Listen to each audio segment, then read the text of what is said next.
Well, guys, the other day I did some recording, and in the middle of doing all this, apparently I turned the microphone off. I am hoping that it's on right now. I did a little bit of a test last night, and it's supposed to be working. But then again, you never know until you know, if that makes any sense. So I had to put a new battery in the van. Luckily, well, here, let me put these away real quick while I'm talking to you. Well, these stay here. And this stays here. If I don't put everything back where I normally leave it, regardless if it's in a convenient location or not. If I move anything to a convenient location, then I'll forget where the hell it is. The last couple of days I've been going out to the truck, and it hasn't been starting. The battery's been dead. Now, I put a new battery in that van about a month after I bought it. It was a 2013. Like I said before, it was everything that I don't like. However, the price was right, and it only had 25 or 26,000 miles on it. So basically, it was a new van. But I bought it. But my intentions were, when I bought it, to send it to Quigley out in Pennsylvania to have the four-wheel drive conversion done on it. And when we were talking, they said as long as it doesn't have 100,000 miles on it, low miles, somewhere 30, 40 would be the highest, they would do the conversion. All right, well, we weren't thinking about a van 2013 only having 25 or 26,000 miles on it.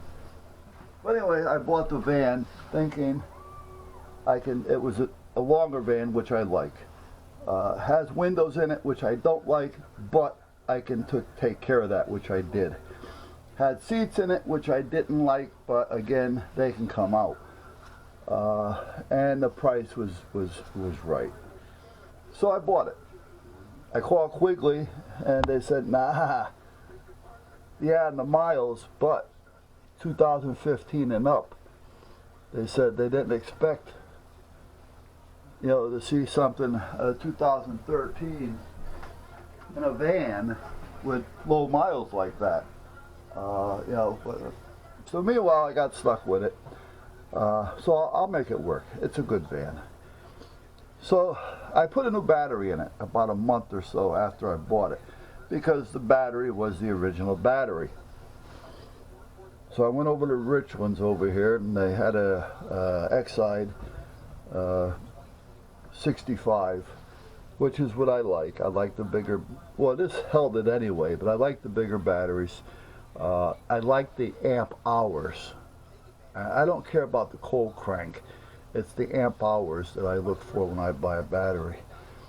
Cold crank is there, you need it, but I like the amp hours. If I had a diesel, I'd be more concerned on cold crank. But with that being said, a couple days ago it got cold. Went down like into the 20s. And I went up to start the van and dead. But I should have realized it, because my alarm, not the remote I have on me now, but my other remote that I keep in the house that I use, has the screen on and all that. Well, if my battery goes low in the van, the remote will beep. And my wife brought it to me about 3 o'clock in the morning because it woke her up. She says, your alarm's beeping. All right, the battery. I'm thinking the battery in the remote. So I pulled the battery out so it would stop beeping. But it was the battery in the van, which I found out the next day when I went to start it. click, click, click, click, click. It was down to 7 volts. So I hit my switch to the other battery, started it up, turned the switch off, and went about my day, and it shut on and off, but again, it's only sitting for, 20 minutes to a half an hour. Well, the next night, same thing. Alright, battery's no good. That's all there is to it. So, I got a hold of Richland's. I went over there yesterday. I think it was yesterday, Monday, whenever that was. And the first thing he says to me is, "Do you have the receipt?" No. I says, yeah. Now I felt like a little kindergartner being scolded by my teacher. Why don't you have the receipt? He goes, well, he says, if you can give me more of a date, I can go into our paper files. And I said, well, it was within maybe a month or a few weeks of me buying the van, and I bought that in August, so, it was okay. So he calls one of the girls out, who was, when you go to Richland's almost like a family-run place. Everybody that's been there has been there, and everybody does what they have to do, and he really doesn't have to manage them. It's just it's a pretty well-oiled machine in a month, but she's going through, no, she said, let me try September. She's going through September, which is like, boom. I said, listen, why don't I just leave you my name? You can do this, in between, just don't forget me. And you can give me a call. Because I gave her my name, Buzz,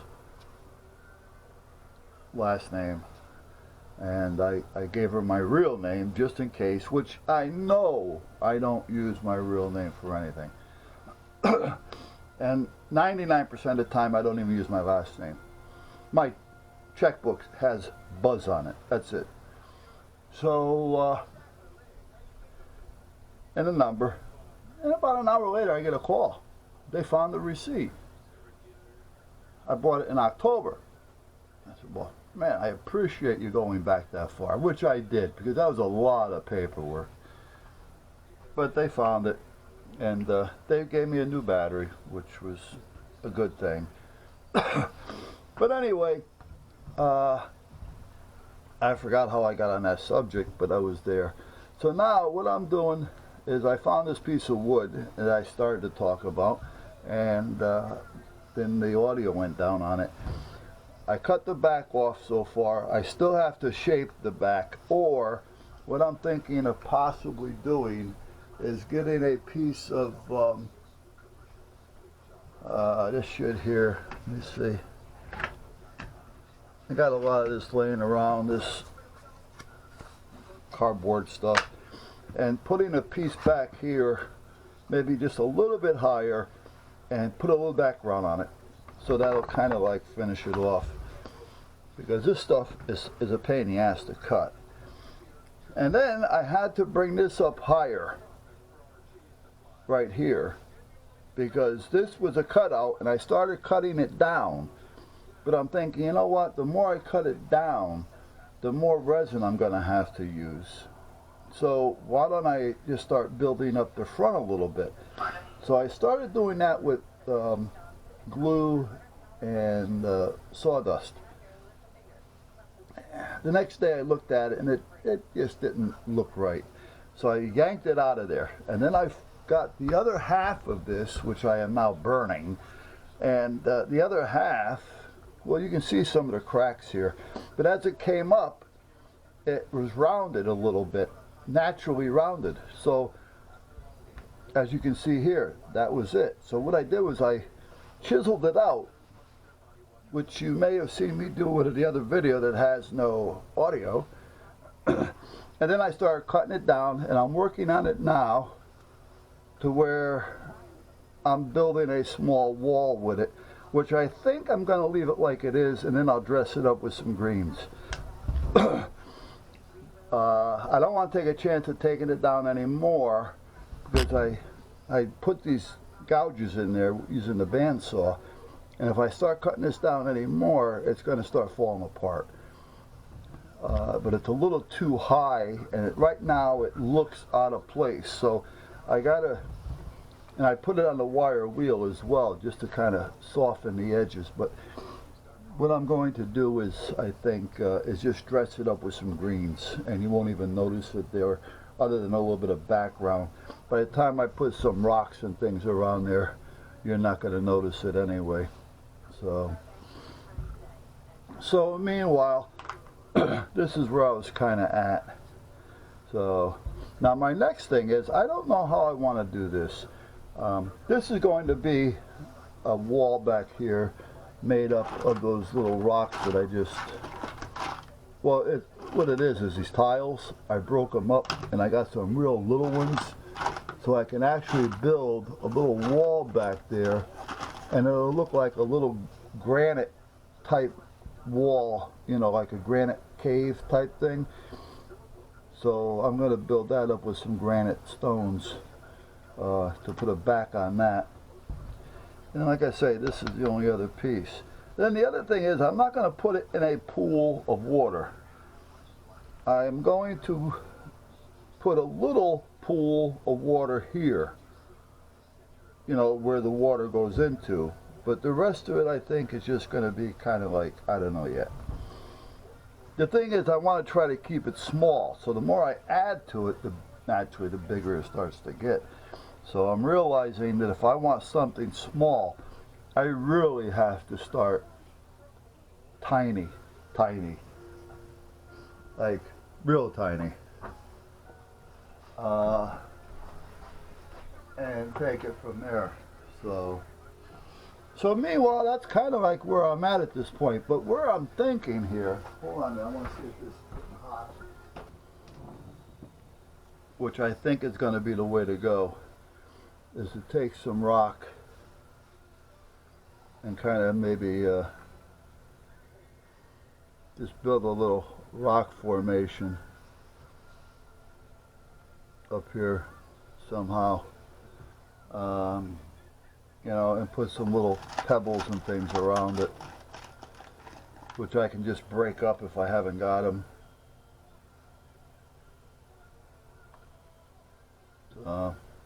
Again, I don't know.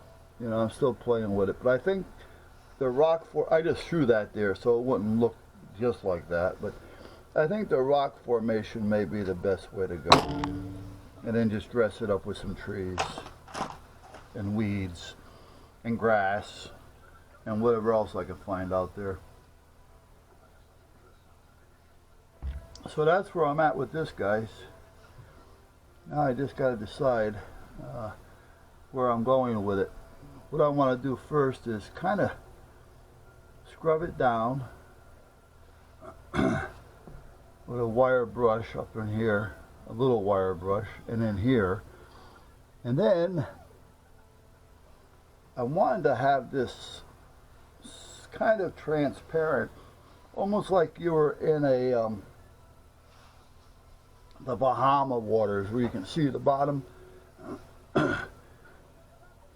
But the bottom is kind of scatsad, and I don't know.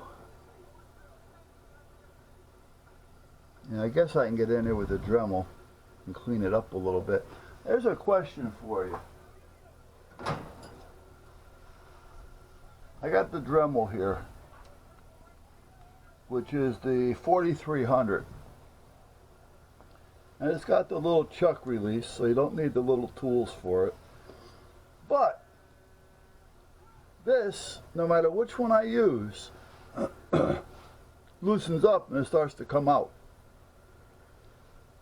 Anybody have any ideas? Anybody use one of these enough to where they've had that problem?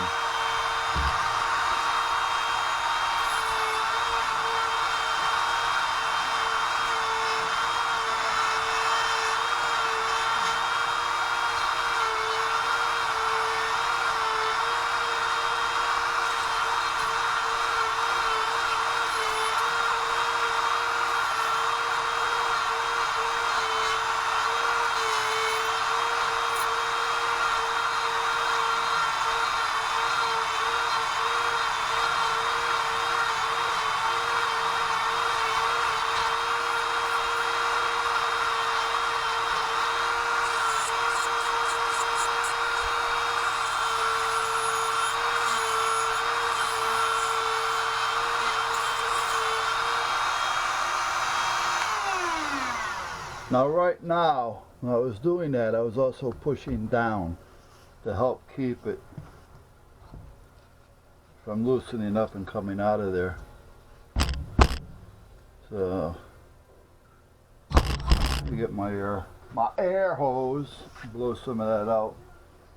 I just want to get rid of some of the crap in there that I actually caused when I started doing a little epoxy to put that piece in.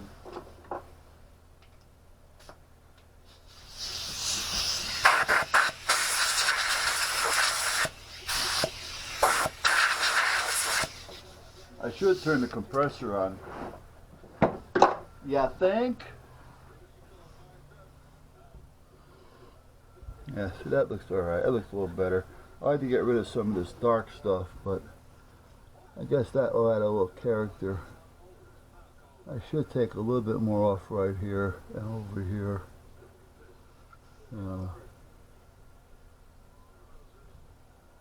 Yeah. And then I gotta take off a little underneath. I don't know if I'm gonna want it going over or come out under or both.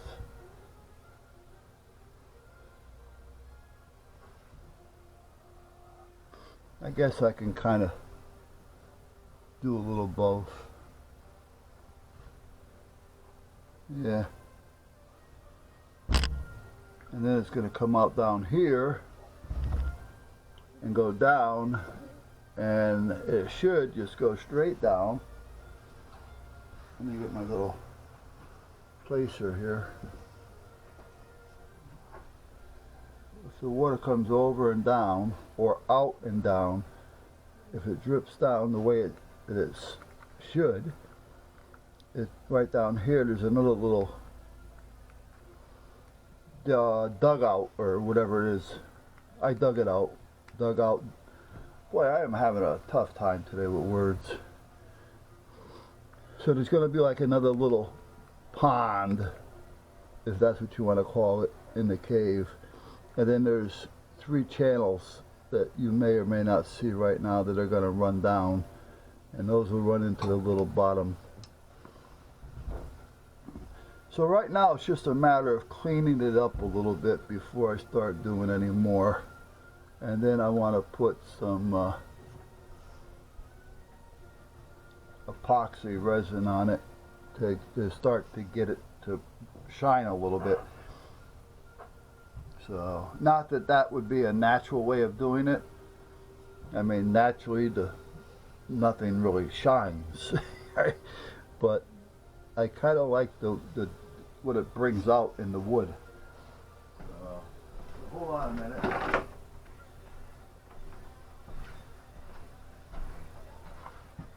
A little bleach. I think this will work. I know I used to use it.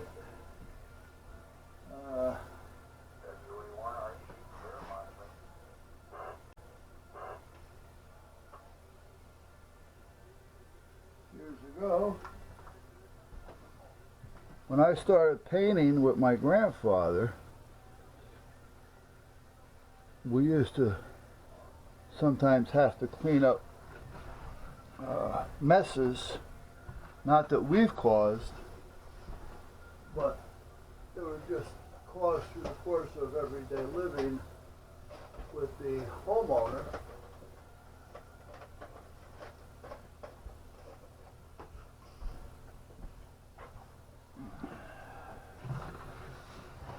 And on the hardwood floors,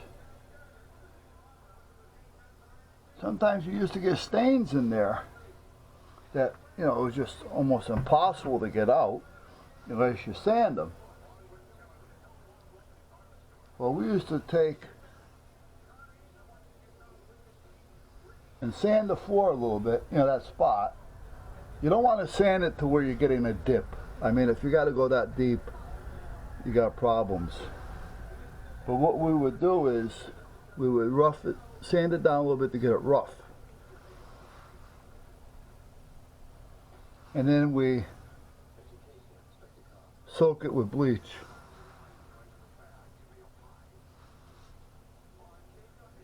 And we just watch it through the course of the day. You know, we didn't have enough bleach there to where, you know, you're smelling bleach getting sick throughout the whole house. But, and if it bleached too light, that wasn't a problem because we can always stain it to get it back to match the rest of the floor. It's not a big deal to make a floor look stressed.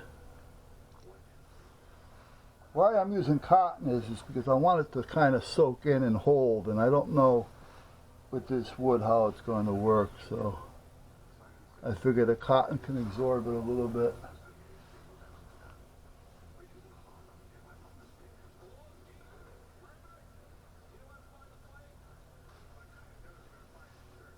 I'll put some here.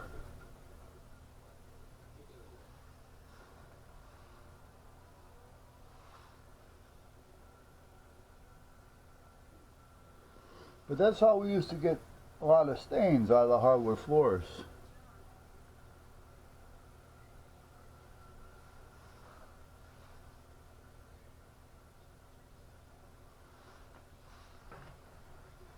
And then once you kind of get it to where you want it, to where you can know you can operate on it and get it to do what you need it to do, then you just clean it up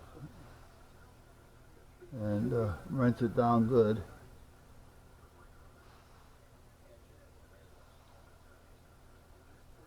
Let it dry, and then usually the next day we'd go in there and bring that spot back. And because you're not working on it all day, you know, you may have an hour into it throughout the course of 2 days. It's a lot cheaper than having them have to have somebody come in and redo all the floors, because we're able to keep it looking the same weathered and aged look of the rest of the floor. So it worked out pretty good.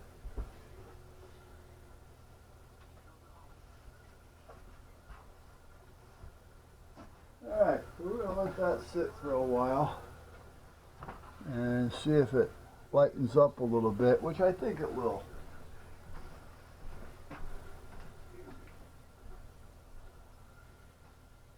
I may move it around just a little bit through the course of the next couple of not even hours. Next 20 minutes or so, I may move it a little bit. But it looks like it's working already.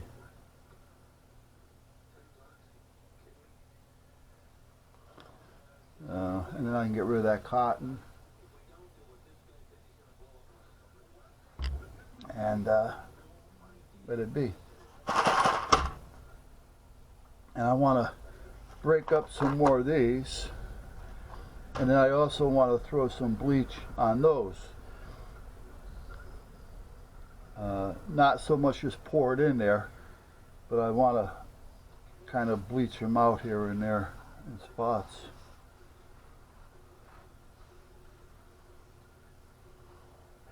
I was watching something the other day on YouTube. I forgot where the hell I was. And I noticed a little icon down the side. And it said something about Connecticut state parks. Huh.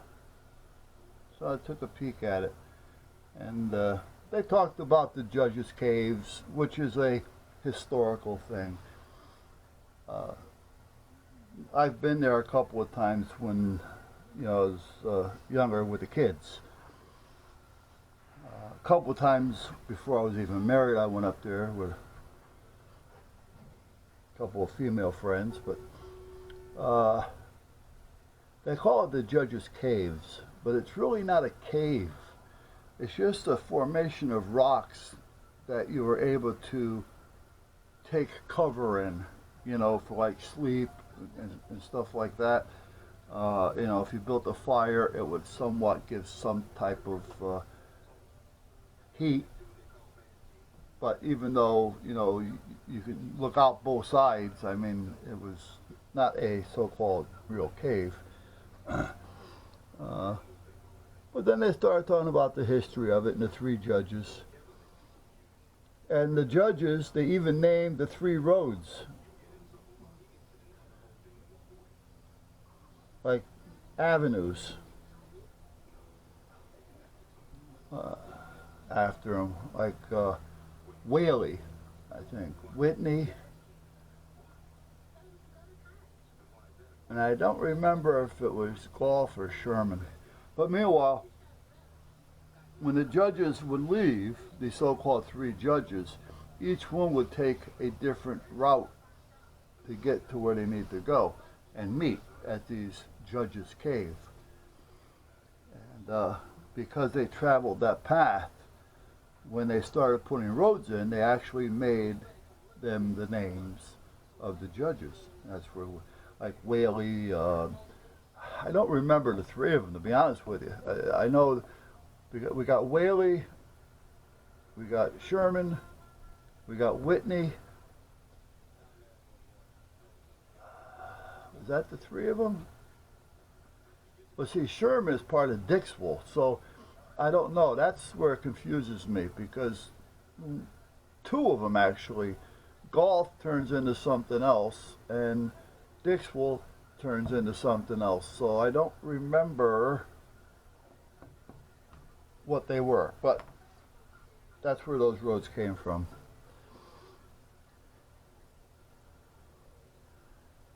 And it was a lot of, I didn't even know. Here I am living here. Been here all my life.